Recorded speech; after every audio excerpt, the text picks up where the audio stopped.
So I used to work as a TA at UW. It was for the intro to computer science course at UW. And one of our responsibilities was to take about an hour or so out of our week to staff what we called the introductory programming lab. So if you were a student that was like struggling with a homework problem, for example, you'd go to the IPL, you'd ask a TA for some guidance on getting your work done, and then the TA would come over to you and ask you some guiding questions. We couldn't really give answers, which is, I think, a good thing, right? You want to make sure that students come to conclusions on their own and work through and struggle through some real problems that they'll face when they're programming on their own rather than giving them the answers. And it's actually one of my favorite parts of the job because you really got to see students go through this arc of slowly gaining control over the computer. It wasn't always successful though. There were these really frustrating moments where students would come in frustrated because the computer wasn't doing what they wanted to do, or they thought there was some issue with the language or their computer or the compiler or something like that. So they'd tinker, I'd offer guidance, and then it wouldn't work again. And so approach after approach, these frustrated students would keep falling short of getting it to do what they wanted. And in a lot of those cases, the students would get so frustrated that they'd just leave. And you know, a big reason for that is that programming it's just hard. It really is just a hard thing to do. And I think it's hard because we think of these computers as these really sophisticated, smart devices, right? We think of computers as things that kind of almost predict what we want them to do, that they are smart on their own, that they have this intelligence of their own, but they don't. But it's absolutely true. Virtual reality, you don't want to be using a gamepad. You don't want to be using a traditional interface like a keyboard and mouse. I mean, I'm a keyboard and mouse fan over gamepad, hands down. But a keyboard and a mouse, they're superhuman interfaces. They do things you could never do in real life. So when you try to make the most realistic experience possible, it doesn't make sense to be using an interface like a gamepad that cripples you or a mouse that gives you superhuman abilities. There's going to need to be some kind of unified control scheme for virtual reality that could do 3D tracking of the position of your hands and of your hands so that you can interact in that way. And that's something that would be very cool. So a graphical user interface is inherently two things. It is a screen and a pointing device, right? You look at the screen with your eyes, you use the pointing device to point to the thing that you want, and then you usually click or input in some way or another to get the computer to do something that you desire. I want to focus on those two interfaces today. Now, we know from our story at the IPL that computers are unforgiving. They're not like smart necessarily. The screen is important. We understand that the idea of a high resolution screen is something that shows you something clearly. Low resolution screen, you can understand what's on there, but it's not as easy to tell, right?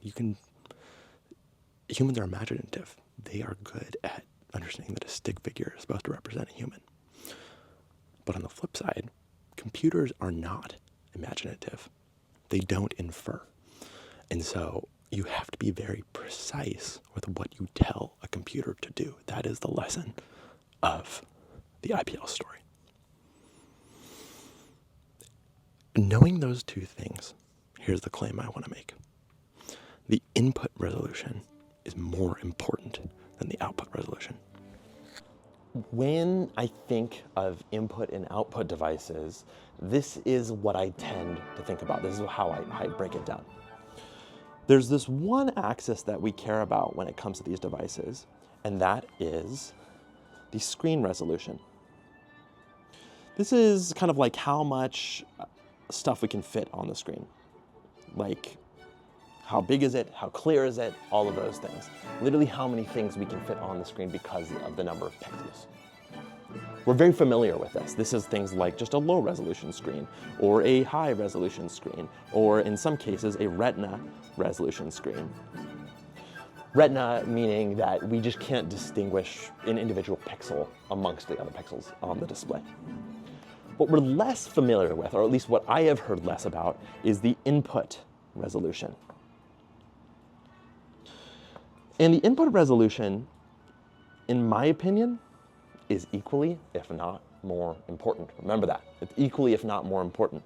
So what are examples of this? Well, one of the most high resolution input devices that we have is a mouse. It basically allows you to do pixel perfect picking, pixel perfect pointing with a specialized tool called the mouse. What about something that's a little less pixel perfect? Well, a little less pixel perfect is something like the pencil. Now, a pencil is very precise, but there's something about the way that you use it, because it is the point of this pencil to the display and an immediate click rather than having the indirection of being able to click afterwards. It ends up being slightly less precise in my experience than a mouse would be. Now, it's more fluid, it's more natural, but it's less precise for most intents and purposes. Let's go a little lower. Even lower than that would be your finger, right? There's a reason that artists use tools when they want to paint something, and they don't finger paint. Now, obviously not always true, but generally speaking, if you want to paint something detailed, you use a detailed tool. There is one more, but we'll get to that in a second. So let's look back through history. When the Mac launched, it was a pretty low resolution display, and it used a mouse. So we have the Mac kind of like right here when it launches, right? Okay, interesting. But what happens over time is that the Mac sort of slowly marches up and becomes this high resolution device, right? The Mac goes up this way. It's a high resolution device and a high resolution input device. And so not much changes. It just gets clearer and clearer, and you can fit more and more on your screen. What about the iPhone? The iPhone started out pretty medium to high resolution. It wasn't a huge device though. So relatively speaking, it's going to land right about here. Of course, it also uses your finger as input. So we're going to say that the iPhone started out right about here. And not too long after that, because the iPad's a little bigger, we're going to say that it was a little bit higher resolution. So the iPad ends up over here. Okay. But then comes a Retina display. The Retina display makes it so that it is, this iPhone has a very clear, crisp display when you look at it. You can't see the individual pixels. And so the iPhone kind of graduates, it moves up to this high resolution Retina display. But notice, the input resolution doesn't change. What about the iPad? iPad does the same. And eventually, actually, the Mac does the same too. So all of these have moved upward, and they're all these Retina displays. But I want you to notice something special about the iPad here, and the iPhone actually. Even though that the screen resolution increased, the input resolution did not. And what that means is that the fundamental building blocks of the user interface also don't end up changing. So, for example, a button on iOS or on iPad OS is 44 points by 44 points. It's a particular size because your finger is this big, chubby thing with a round tip. It's relatively wide compared to a mouse pointer. Now, a mouse pointer on a Mac can't be 0 pixels, right? But to comfortably hit it, Apple, I think, recommends that it's around, 17 points. So it's about half the amount of size, or quarter number of the pixels, right? Ultimately, a quarter of the size. But notice that when iPhone and iPad increased in resolution, that hit target didn't necessarily decrease because the input resolution stayed fixed. It stayed the same. Now, there's a funny little thing that happened after this, right? Which is that the iPad ended up getting a mouse pointer, right? So the iPad ultimately ends up kind of going in this direction. So this is plus mouse. And what that meant, iPad plus mouse, was that it was able to do finer selection of certain things. So for example, the cursor might change into a bar when it goes over something, or it might morph to take the shape of the icon it's about to click. But notice something else. Even when I put this keyboard on my iPad, there's not much about the user interface that changes in terms of its shape, its size, or anything else. It just adds a little pointer on the screen that's particularly made for a touch interface. So even when we do this, it's stuck down here because of the lowest common denominator of input resolution, not output resolution. So what about Apple Vision Pro? Well, Apple Vision Pro isn't quite Retina, but I'd say it's high resolution. And you don't really use your fingers to interact with it. The pointing device with Apple Vision Pro is your eyes. And it turns out that eyes lie all the way at the bottom of this graph. It is the lowest resolution of all 4 of these possible input methods in terms of a point and click on a graphical user interface. And the Apple Vision Pro isn't even a Retina display yet, so it is right here. It sits right here, kind of sad at the bottom. Now, what would happen? Let's imagine what would happen if it moved up. Well, remember, the lowest common denominator is what defines the user interface. And the lowest common denominator in this, in particular, is the input resolution. And the fact that the Mac and iOS share so much technology has led people almost every year to keep asking us the question, are you merging iOS and macOS? So I'd like to take a moment to briefly address this question. No, of course not. Don't get me wrong, I'm a little self-interested in here because my biggest problem with Apple Vision Pro has been its input resolution, for my purposes in particular, right? Apple has continually claimed that Apple Vision Pro is this great productivity device, and it becomes one when it's paired with a keyboard and mouse, or at least it gets a lot better at that. But I keep finding myself taking the device off and switching over to my iPad when it comes to these long, involved reading sessions. The reason for that is because I take very detailed notes about the things that I read, right? I do lots of highlighting, I do lots of scribbling notes down on little Post-it notes, essentially. I do lots of scribbling notes down in the margins. I do lots of diagramming. And I want to interact with the text directly, which is why I love this iPad. I can hold it in my hand. I can use the pencil to write things down. It's very fluid. It feels very natural, the same way I would hold a book in my hand or a piece of paper. And it gets back to the way that Steve Jobs pitched the iPad at the very beginning, that it had to be better than the iPhone at some things, and it had to be better than the Mac at some things. It had to fit in the middle.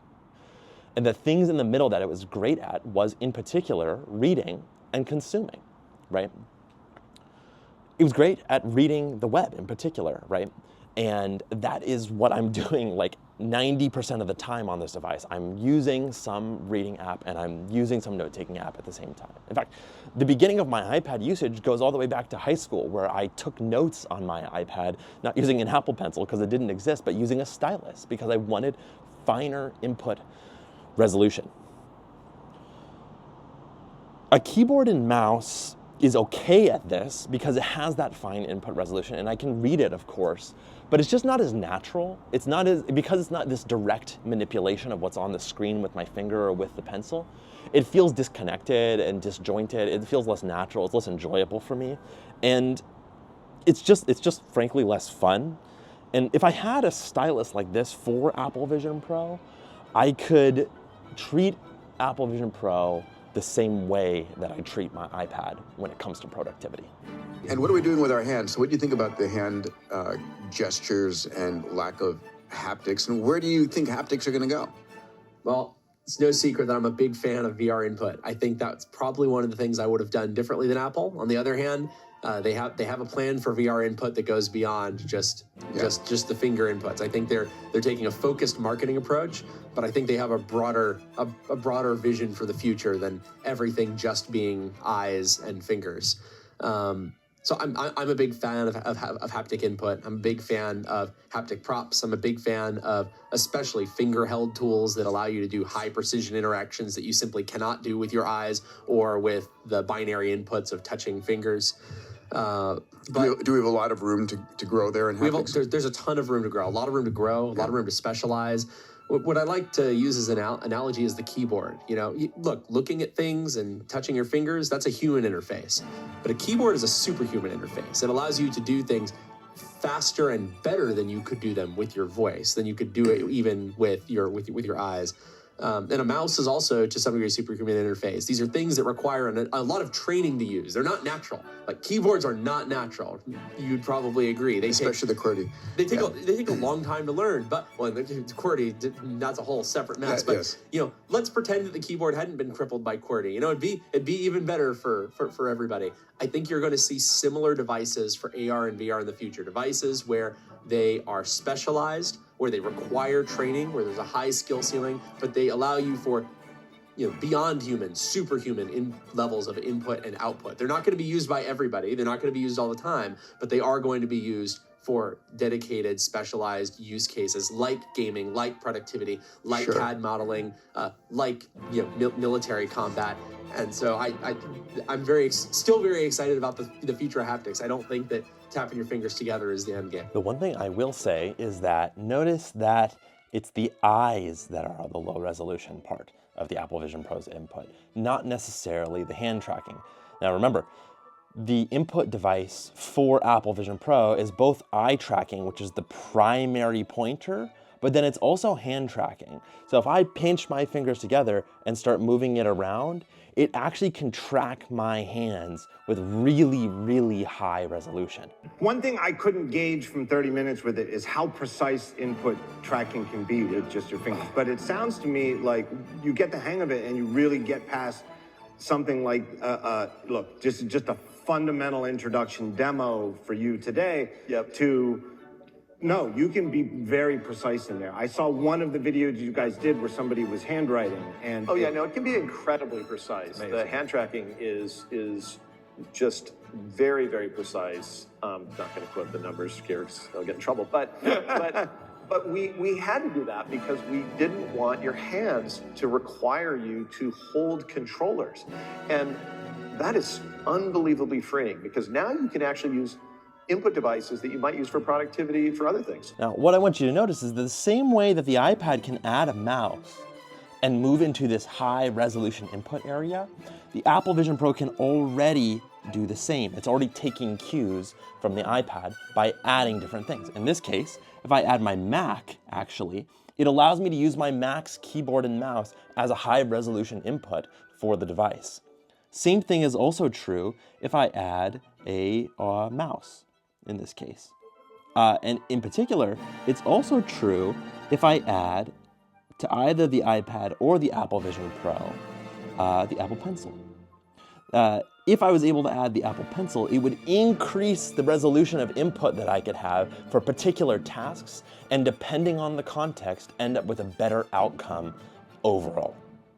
Now, the other interesting thing is that the rumors about what Apple is going to announce in terms of hardware when it comes to Apple Pencil seem like they would help the Apple Vision Pro in particular. The rumor of this pencil is it's the Apple Pencil 3. The Apple did just come out with a new pencil, but that one wasn't like the good pencil, the top end one, the most expensive pencil.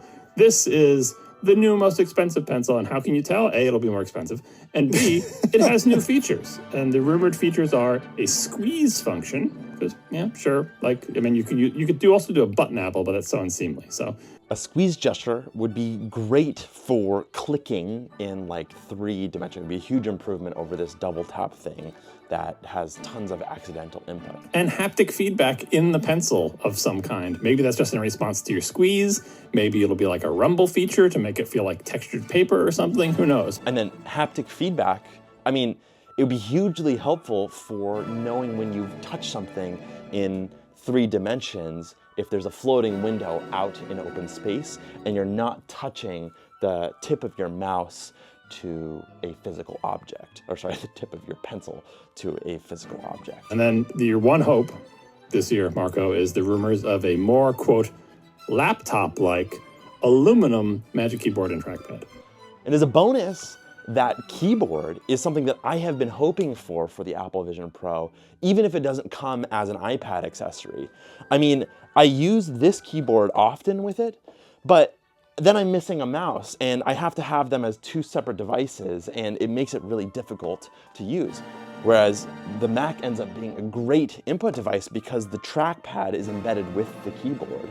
If I could just take this Magic Keyboard, rip this thing off, and just use this as an input surface for my Apple Vision Pro, then I think that that would be an incredible way to use the device and have a peripheral that you carry with you on top of this Apple Pencil.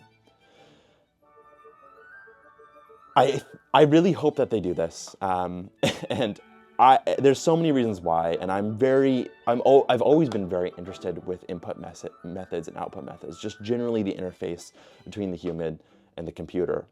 But when I think about what I've learned today, it's that the importance of the input resolution is actually much more important for the user interface than the importance of the output resolution.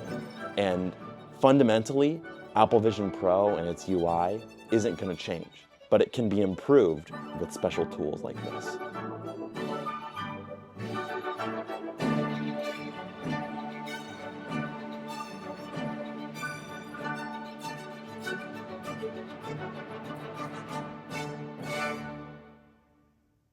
BBL Drizzy.